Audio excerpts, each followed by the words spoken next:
നമസ്കാരം. ഇവ മെഡിക്കൽ സീരീസിലേക്ക് സ്വാഗതം. ഞാൻ ഡോക്ടർ ശൈലേന്ദ്രകുമാർ. മുടി കൊഴിച്ചിൽ പലരുടെയും പേടി സ്വപ്നമാണ്, പ്രത്യേകിച്ച് സ്ത്രീകളിൽ. പതിവിൽ കൂടുതൽ ഏതാനും മുടിയിഴകൾ കൂടുതൽ പൊഴിഞ്ഞാൽ പിന്നത്തെ കാര്യം പറയുകയും വേണ്ട. ഉത്കണ്ഠയേറി പിന്നെ പരസ്യങ്ങളിലും മറ്റും കാണുന്ന എണ്ണകൾക്കും മറ്റ് പ്രതിവിധികൾക്കും പിന്നാലെ ആയിരിക്കും. പണവും സമയവും നഷ്ടപ്പെടും എന്നല്ലാതെ ഇവയിൽ നിന്നും കാര്യമായ പ്രയോജനം ഒന്നും തന്നെ ലഭിക്കാറില്ല. മുടികൊഴിച്ചിലിൻ്റെ കാരണത്തെപ്പറ്റിയും പ്രശ്നപരിഹാരത്തെപ്പറ്റിയും മനസ്സിലാക്കിയിരിക്കുന്നത് നല്ലതാണ്.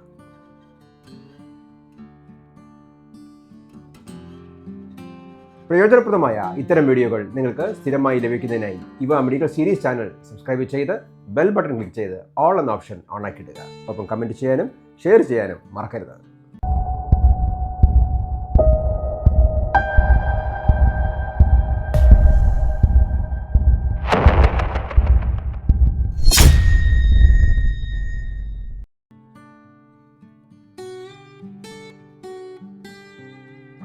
സാധാരണയായി ഒരാൾക്ക് ഒരു ദിവസം 50 മുതൽ 100 വരെ മുടിയിഴകൾ നഷ്ടപ്പെടുന്നു.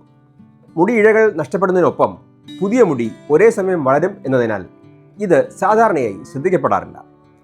എന്നാൽ കൊഴിഞ്ഞ മുടിക്ക് പകരം പുതിയ മുടി വരാതെ ഇരിക്കുമ്പോഴാണ് മുടി കൊഴിച്ചിൽ സംഭവിക്കുന്നത്.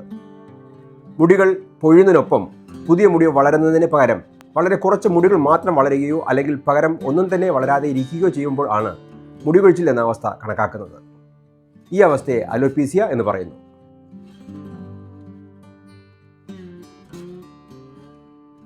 മുടിയുടെ വളർച്ച 3 ഘട്ടങ്ങളിലൂടെ കടന്നു പോകുന്നു. രോമകൂപങ്ങളുടെ സജീവ വളർച്ചാ ഘട്ടമാണ് അനജൻ ഫേസ്. ഈ ഘട്ടത്തിൽ ഓരോ 28 ദിവസത്തിലും ഏകദേശം 1 സെന്റിമീറ്റർ വരെ ഒരു മുടിയിഴ വളരുന്നു. എന്നാൽ ഈ വളർച്ചാ ദൈർഘ്യം ഓരോരുത്തരിലും വ്യത്യസ്തമാണ്. പാരിസ്ഥിതികമോ ജനിതകമോ ആയ ഘടകങ്ങൾ ഉൾപ്പെടെയുള്ള നിരവധി കാര്യങ്ങൾ മുടിയുടെ വളർച്ചയെ ബാധിക്കുന്നു. അനജൻ ഘട്ടം ഏതാണ്ട് 2 വർഷം മുതൽ 8 വർഷം വരെ നീണ്ടു നിൽക്കും. തലയോട്ടിയിലെ രോമം ഏതാണ്ട് 2 മുതൽ 6 വർഷം വരെ വളർച്ചയുടെ ഈ സജീവ ഘട്ടത്തിൽ തുടരുന്നു. കൺപീലികൾ, കൈകാലികളിലെ രോമങ്ങൾ, പുരുകങ്ങൾ തുടങ്ങിയ ഭാഗങ്ങളിലെ മുടികൾ ഏകദേശം 1 മാസം നീണ്ടു നിൽക്കുന്ന ഹ്രസ്വമായ ഒരു അനജൻ ഘട്ടത്തിലൂടെ കടന്നു പോകുന്നു. കാറ്റജൻ ഫേസ് എന്നറിയപ്പെടുന്ന ട്രാൻസിഷൻ ഫേസ് ആണ് അടുത്ത ഘട്ടം. അനജൻ ഘട്ടത്തിന്റെ അവസാനത്തിൽ സംഭവിക്കുന്ന ഒരു ഹ്രസ്വ പരിവർത്തന ഘട്ടമാണ് കാറ്റജൻ ഘട്ടം. കാറ്റജൻ ഘട്ടത്തിൽ മുടി രക്തവിതരണത്തിൽ നിന്ന് വേർപെടുകയും മുടിയുടെ രോമകൂപങ്ങൾ ചുരുങ്ങുകയും മുടിയുടെ വേരിനോട് ചേർന്ന് ഒരു പൂർണ്ണ വളർച്ചയെത്തിയ മുടി രൂപപ്പെടുകയും ചെയ്യുന്നു. ഈ ഘട്ടം ഏകദേശം 2-3 ആഴ്ചകൾ നീണ്ടു നിൽക്കുന്നു. അടുത്തത് ടാലജൻ ഘട്ടം. ഏകദേശം 2 മുതൽ 4 മാസം വരെ എടുക്കുന്ന ഈ ഘട്ടം പൂർത്തിയാക്കുവാൻ ഈ ഘട്ടത്തിൻ്റെ അവസാനം മുടി കൊഴിയുന്നു.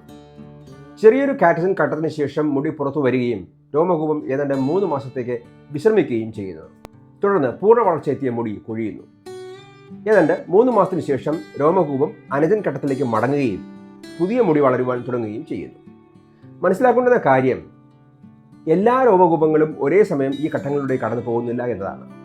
ചില രോമങ്ങൾ അനജൻ ഘട്ടത്തിലാണെങ്കിൽ മറ്റുള്ളവ കാറ്റജൻ ഘട്ടത്തിലായിരിക്കും. ബാക്കിയുള്ളവ ടെലജൻ ഘട്ടത്തിലായിരിക്കാം കടന്നുപോയിക്കൊണ്ടിരിക്കുന്നത്. ഇത്തരത്തിൽ വിവിധ ഘട്ടങ്ങളിലൂടെ വിവിധ മുടിയിഴകൾ കടന്നുപോയിക്കൊണ്ടിരിക്കുന്നതിനാലാണ് ദിനംപ്രതി പൊഴിയുന്ന മുടിയിഴകളുടെ അളവ് ശ്രദ്ധയിൽപ്പെടാതെ പോകുന്നത്.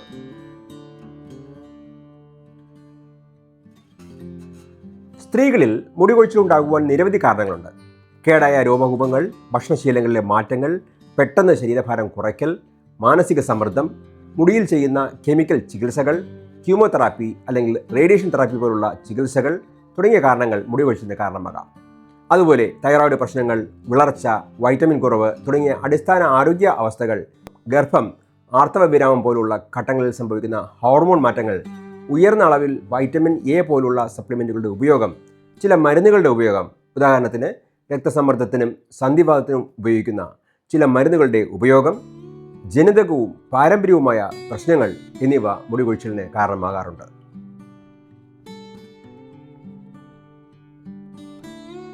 മുടി കൊഴിച്ചിലിൻ്റെ കാരണങ്ങൾ കണ്ടെത്തുന്നതിനായി സമഗ്രമായ പരിശോധന നടത്തുകയും മുടി വളർച്ചയിലെ മാറ്റങ്ങൾ മനസ്സിലാക്കുവാനായി വിശദമായ വ്യക്തിഗത ആരോഗ്യ ചരിത്രം ശേഖരിക്കുകയും ചെയ്യുന്നു.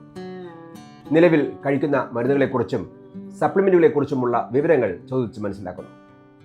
അതിനുശേഷം മറ്റ് പരിശോധനകൾ ആവശ്യമുണ്ടെങ്കിൽ അവ നിർദ്ദേശിക്കപ്പെടുന്നു.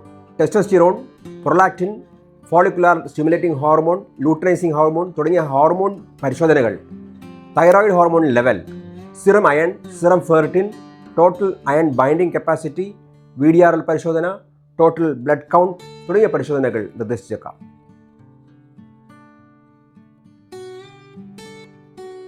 മുടി കൊഴിച്ചിലിന്റെ കാരണം നിർണ്ണയിക്കുവാനായി സ്കാൽപ്പ് ബയോപ്സി നിർദ്ദേശിച്ചേക്കാം. ഇതിനായി തലയിലെ ചർമ്മത്തിൽ നിന്ന് ചെറിയൊരു ഭാഗം, അതായത് ഏതാണ്ട് 4 മില്ലിമീറ്റർ വ്യാസത്തിൽ മുറിച്ചെടുത്ത് മൈക്രോസ്കോപ്പിലൂടെ പരിശോധിക്കുന്നു.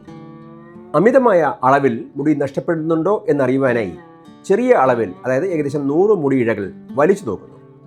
ഇപ്രകാരം ചെയ്യുമ്പോൾ 3-ൽ കൂടുതൽ രോമങ്ങൾ ഇളകി വന്നാൽ രോഗിക്ക് അമിതമായ മുടി കൊഴിച്ചിൽ ഉണ്ടാകാം എന്ന് കണക്കാക്കുന്നു. ഹെയർ ഷാഫ്റ്റിന്റെ സാധ്യമായ തകരാറുകൾ കണ്ടെത്തുവാനായി ലൈറ്റ് മൈക്രോസ്കോപ്പി സഹായിക്കുന്നു. ഇതിനായി വെട്ടിയെടുത്ത രോമങ്ങളുടെ ചുവടുഭാഗം ലൈറ്റ് മൈക്രോസ്കോപ്പിന്റെ സഹായത്താൽ പരിശോധിക്കുന്നു.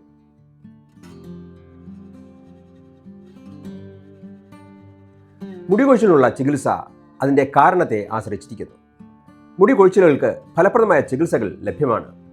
ചികിത്സയിലൂടെ മുടി കൊഴിച്ചിൽ മാറ്റുവാൻ കഴിഞ്ഞേക്കാം, അല്ലെങ്കിൽ കൊഴിച്ചിലിൻ്റെ തോത് മന്ദഗതിയിലാക്കുവാൻ സാധിച്ചേക്കാം. ഉപയോഗിച്ചുകൊണ്ടിരിക്കുന്ന ചില മരുന്നുകൾ മുടി കൊഴിച്ചിലിന് കാരണമാവുകയാണെങ്കിൽ കുറച്ച് മാസത്തേക്ക് അവയുടെ ഉപയോഗം നിർത്തുവാൻ നിർദ്ദേശിച്ചേക്കാം. മാനസിക സമ്മർദ്ദം ഉള്ളവരിൽ ഉണ്ടാകുന്ന മുടി കൊഴിച്ചിൽ കുറയ്ക്കുന്നതിനായി ഒരു മാനസികാരോഗ്യ വിദഗ്ധൻ്റെ സേവനം ആവശ്യമായി വന്നേക്കാം. മുടിക്ക് കേടുവരുത്തുന്ന മുടി ഉൽപ്പന്നങ്ങൾ ഉപയോഗിക്കരുത്. രാസചികിത്സകൾ ഒഴിവാക്കണം. വൈറ്റമിൻ കുറവുള്ളവരിൽ വൈറ്റമിൻ സപ്ലിമെൻറ്റുകൾ ഉപയോഗിക്കേണ്ടതായി വരും. രോമകൂപങ്ങൾക്ക് കേടുപാടുകൾ വരുന്ന തരത്തിലുള്ള ഹെയർ സ്റ്റൈലിംഗ് രീതികൾ ഒഴിവാക്കുക. സമ്മർദ്ദം മൂലമോ ഗർഭധാരണം പോലുള്ള ഹോർമോൺ വ്യതിയാനങ്ങൾ മൂലമോ മുടി കൊഴിച്ചിൽ ഉണ്ടെങ്കിൽ അവയ്ക്ക് പ്രത്യേക ചികിത്സകൾ ആവശ്യമില്ല. ഇത്തരം സന്ദർഭങ്ങളിൽ മുടി കൊഴിച്ചിൽ കുറഞ്ഞൊരു കാലത്തിനുള്ളിൽ നിയന്ത്രണ വിധേയമാകുന്നു. മുടി കൊഴിയുന്നത് ഏതെങ്കിലും അടിസ്ഥാന രോഗത്താൽ ആണ് സംഭവിക്കുന്നതെങ്കിൽ ആ രോഗത്തിന് ചികിത്സ ആവശ്യമായി വരും. എല്ലാതരം മുടി കൊഴിച്ചിലുകളും നിയന്ത്രണ വിധേയമാക്കാൻ കഴിഞ്ഞു എന്ന് വരില്ല. കെമിക്കൽ ഹെയർ ട്രീറ്റ്മെൻറ്റുകൾ ഉപയോഗിക്കാതിരിക്കുന്നതിലൂടെ ഒരു പരിധിവരെ മുടി കൊഴിച്ചിൽ തടയാൻ സാധിക്കും. ആവശ്യമായ പോഷകങ്ങൾ, അതായത് വിറ്റമിനുകൾ, ധാതുക്കൾ, പ്രോട്ടീൻ എന്നിവ ഉൾപ്പെടുന്ന പോഷകപ്രദമായ ഭക്ഷണങ്ങൾ കഴിക്കണം.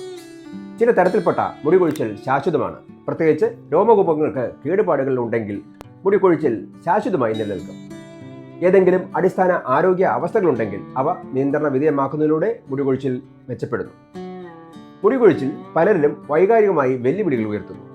മിക്ക കേസുകളിലും മുടി കൊഴിച്ചിൽ മന്ദഗതിയിലാക്കുവാനും പുതിയ മുടി വളർച്ചയെ സഹായിക്കുവാനും ഫലപ്രദമായ ചികിത്സകൾ ഇന്ന് നിലവിലുണ്ട്. പുതിയൊരു വിഷയമായി വീണ്ടും കാണാം. ആയുരാരോഗ്യ സൗഖ്യങ്ങൾ നേർന്നുകൊണ്ട് വിട പറയുന്നത് ഡോക്ടർ ശൈലേന്ദ്രകുമാർ. നന്ദി.